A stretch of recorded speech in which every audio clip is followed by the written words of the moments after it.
பிரசாந்த் கிஷோர் வந்து விஜயை சந்திச்சிருக்காரு. இந்த பொலிட்டிக்கல் டெவலப்மெண்ட்ல எப்படி சார் நீங்க பாக்குறீங்க? 2 முறை சந்திச்சதா சொல்றாங்க. ஆனா யார் ஒருவரை எத்தனை முறை சந்திச்சாலும் நாங்க மக்களை சந்திச்சுட்டு இருக்கோம். இங்க வந்தீங்கன்னா 1000, 2000, 5000, 10,000, 1 லட்சம் மக்களை சந்திக்கிறோம். மக்களை சந்திச்சீங்கன்னா அவங்க பிரச்சனையை சொல்லுவாங்க, தீர்த்த அரசியல்.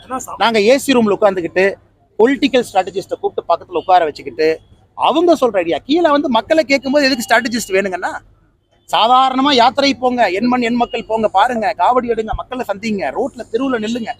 அது மக்கள் சொல்றது ஒரு மக்களும் பொலிட்டிக்கல் ஸ்ட்ராட்டஜிஸ்ட் தான். அவங்கள கேட்காம ஏசி ரூம்ல உட்காந்து ஒரு ஸ்ட்ராட்டஜி போட்டு நம்ம ஜெயிச்சிரோம் யாராச்சும் நினைச்சாங்கன்னா அவர்கள் வருகின்ற காலத்துல அவர்களுக்கு மக்கள் சொல்லுவார்கள், என் பிரச்சனையை நீங்க பேசுங்க, என் பிரச்சனையை பேசுங்க.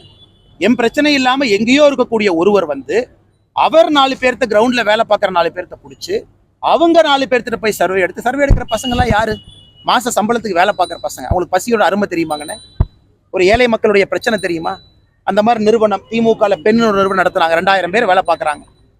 தமிழ்நாட்டில் யாரெல்லாம் MBA படிச்சிருக்காங்களோ இன்னைக்கு பெண்ல நிறுவனத்தில் வேலை பார்த்து அவங்க போய் ஒப்பீனியன் கேட்டு அதை கேட்டு முதலமைச்சர் நடவடிக்கை எடுப்பாராமா. அதுக்கு நான் சொல்றேன், முதலமைச்சர் அவர்களே பழனிக்கு வந்து பாருங்க, தைப்பூச அன்னைக்கு என்ன பிரச்சனைன்னு தெரியும், காலைல அறநிலைத்துறை அமைச்சரை கூப்பிடுங்க, சரி பண்ணுங்க. அதை விட்டு எல்லா ஏசி ரூம் உட்காந்துட்டு எத்தனை பேர் பொலிட்டிக்கல் கன்சல்டன்ட் வச்சு அரசியல் பண்ணுவீங்கன்னா?